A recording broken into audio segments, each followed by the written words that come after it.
Madame, Monsieur, bonjour et bienvenue à l'écoute du magazine Tupigani Sheshida de l'ONG Forum de paix.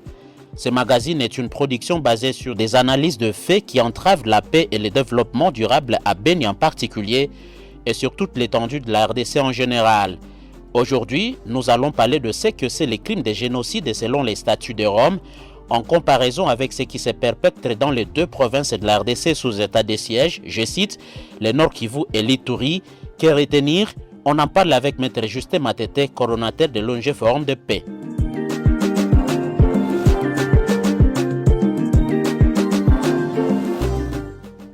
Le 2 octobre 2014, la région de Beni au Nord Kivu a été endeuillée pour la première fois par les rebelles ADF.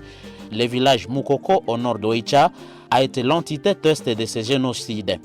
Plusieurs autres villages et grands centres du territoire de Beni et une partie de la province de l'Ituri continuent à subir des actes odieux des ADF. Pendant cette triste période, les organisations de défense des droits humains et de consolidation de la paix ont été créées nombreuses dans la région.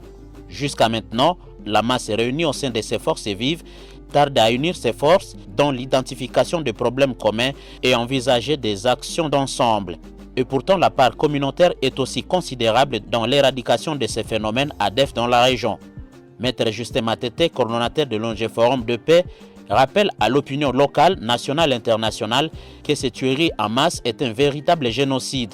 C'est pourquoi il appelle tous les acteurs à l'union dans la dénonciation pour renforcer les efforts qui sont mis en avant-plan par les autorités pour éradiquer la virilité des ADF. Les génocides et les crimes des crimes, c'est les crimes les plus odieux de tous les crimes. C'est la forme la plus grave des crimes contre l'humanité.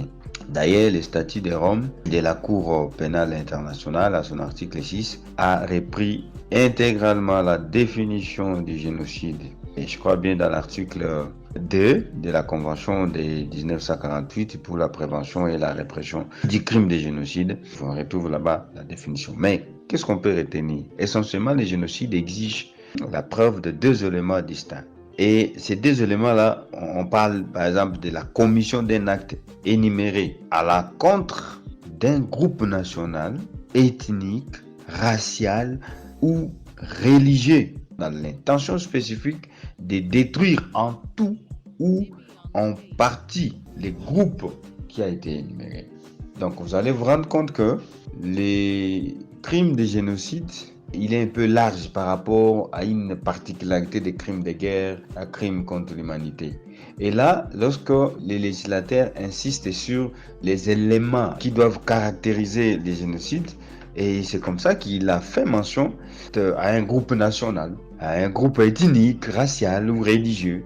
Et les cas échéants, par exemple, pour ce qui concerne Beni, vous allez vous rendre compte que même si on peut refuser que ce n'est pas un groupe ethnique, même si on peut refuser que ce n'est pas un groupe racial ou religieux, mais quand même, il faut reconnaître que c'est un groupe national. C'est pourquoi à un moment donné, il ne faut pas que les gens restent dans la vaiglette pour dire que voilà, les génocides supposent seulement un groupe ethnique contre un autre groupe ethnique. Pas du tout. La législation, elle est très claire et nous pensons que cela ne peut pas déchirer les gens pour autant que les gens veulent laisser croire qu'il y a un groupe ethnique qui serait en train de monter au créneau pour dire voilà, on est attaqué, on est discriminé, tout ça, ainsi de suite. Ce qu'il faut retenir encore une fois, parce qu'il y a au-delà des textes, par exemple, qui régissent la RDC et parlant même de ces crimes de génocide, il y a par exemple parmi les éléments constitutif, dans sa partie l'élément moral, on parle par exemple que l'intention spécifique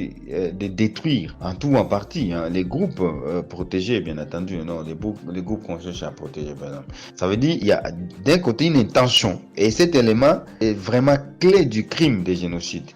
Et souvent est décrit comme un crime d'intention récurrent, un dol criminel aggravé en quelque sorte. Donc, et l'élément moral donc réside à ce que les génocides constituent la destruction physique et biologique d'un groupe là. Enfin, parmi les groupes, on a cité, n'est-ce pas, si haut là-bas, le groupe ethnique, racial, religieux, national, ainsi de suite. Donc ça veut dire, on cherche à exterminer ces groupes-là. Pour quelle intention?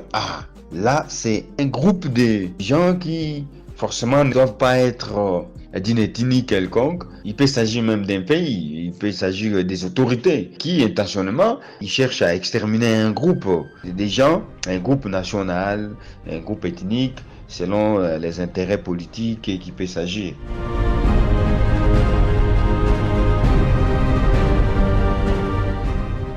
Alors, au regard de ce que vous venez de dire, Monsieur Lecordeau, que comprendre de ce qui se passe à Beni et à Ituri et que doivent faire les acteurs impliqués? Ce qui se passe ici s'apparente à tous ces crimes-là. Parce que d'un côté, on parle des crimes de guerre, de l'autre côté, on parle des crimes contre l'humanité. Eh bien, il y a aussi cette particularité des crimes de génocide.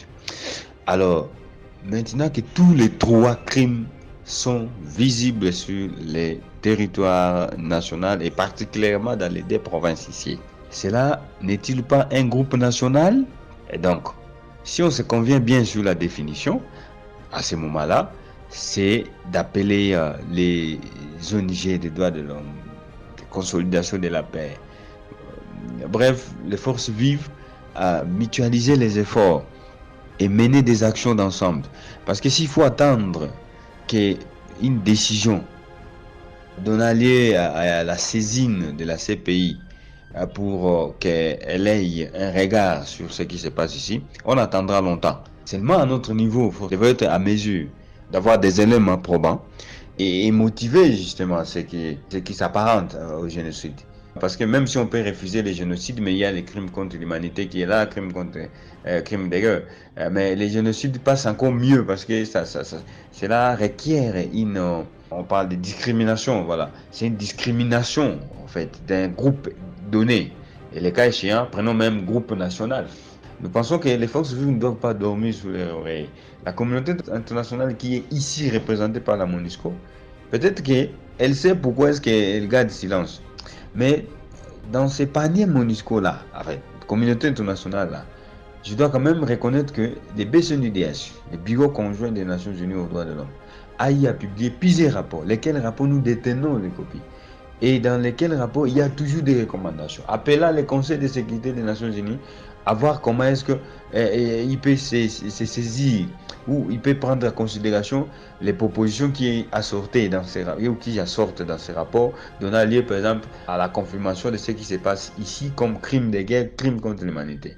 Mais laissez-moi rappeler à l'auguste auditoire que le Conseil de sécurité des Nations Unies peut aussi saisir la Cour pénale internationale pour des crimes dont mention est faite dans notre intervention. Donc, tous ces crimes-là, crimes de guerre, crimes contre l'humanité, bref, tout ce qui relève de la compétence de la CPI, le Conseil de sécurité des Nations Unies est compétent de saisir la CPI. Le gouvernement congolais est compétent de saisir. Et il s'avère aussi que l'un des procureurs, sur base des éléments à sa possession, il peut aussi se saisir d'office. Et donc nous ne savons plus ce qui traîne. Mais alors nous, comme nous sommes des chiens de garde, nous devons toujours rappeler que malgré qu'il y a des opérations, mais les auteurs doivent être traînés en justice.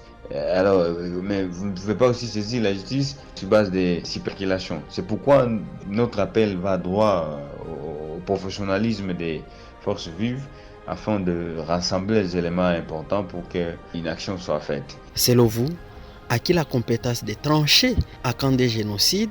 Ce qui est vrai, les statuts n'établit aucune distinction à cet égard et les États partis sont libres, en tout cas libres de déterminer quels tribunaux internes auront compétence pour juger ces crimes-là. Et pour les cas échéants, en RDC par exemple, à l'état actuel, s'il faut dire, à l'état actuel de notre législation, c'est les juridictions militaires sont compétentes pour connaître du crime de génocide. Et là, je vais paragrapher par exemple l'article 161 de la loi au regard de ces crimes-là.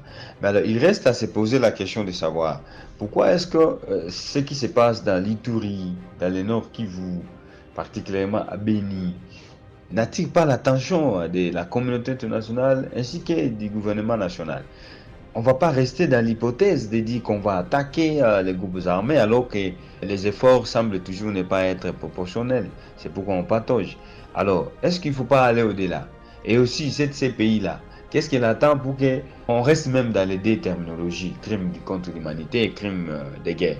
Donc ce n'est pas suffisant jusque-là pour qu'on se saisisse finalement des auteurs, même si ce sont des Daesh. Ce ne sont pas des humains qui sont susceptibles ou bien qui sont justiciables à la CPI, même si c'est l'ADF. Donc ils ne sont pas aussi justiciables à la CPI. C'est pourquoi certains vont au-delà à dire qu'il y a la gouille sous roche. Et que donc si les gens n'ouvrent pas les yeux, en tout cas on va faire dormir les gens debout. Alors, votre adresse à la population première victime de ces génocides? Le message que nous avons à lancer à la population, c'est d'abord de compatir avec elle. Ce qui est vrai, la situation telle qu'elle est en train de se perpétrer, elle n'est pas facile à traverser, mais je nous prie de tenir les coups. Et donc, non seulement ça, bien sûr que nous sommes en deuil, parce que chaque jour qui passe, nous comptons les morts, mais nous devons au-delà de ça être vigilants. Les autorités à un niveau restent sur une même pente, et la pente là s'appelle les opérations militaires. Mais ça ne suffit pas. Nous devons leur présenter les autres options. Dans la plupart des cas, ces autorités ne sont pas aussi flexibles. Elles acceptent difficilement les propositions des forces vives ou des populations. Mais on ne va pas baisser les bras, on va continuer. Prenez courage, chers compatriotes. Le lendemain sera plus meilleur qu'aujourd'hui. Et donc, le fait qu'on soit à deuil ne nous donne pas ou ne nous prive pas les doigts d'ouvrir l'œil. Donc, le pays nous appartient et parfois ceux qui sont au pouvoir ne regardent pas les besoins fondamentaux de la population. Donc, les besoins sont vraiment opposés. Donc, voilà un peu le message que nous pouvons adresser et nous vous remercions.